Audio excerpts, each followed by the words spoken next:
Ramai tanya dan ramai juga komen.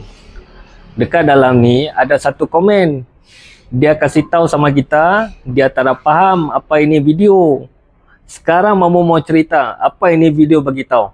Benda pertama kita kena buat, kita basuh tangan. Kasih basah ini tin dulu.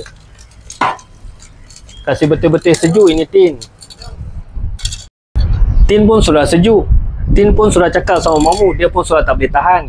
Jadi kita pun ambil ini barang lagi.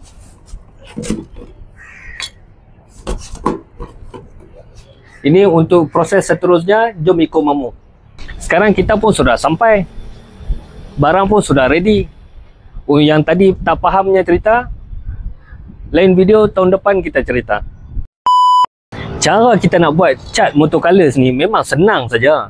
Customer mai pilih color dekat katalog, lepas tu kita ambil saja dia punya color code, masuk dalam kita punya sistem, tengok formula, bancuh saja cat motor colors ni ikut formula menggunakan kita punya master tinta.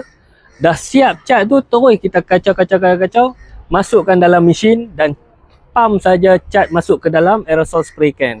Siap dah lah. Bila dah siap, customer tu ambil lah duit, dah settle.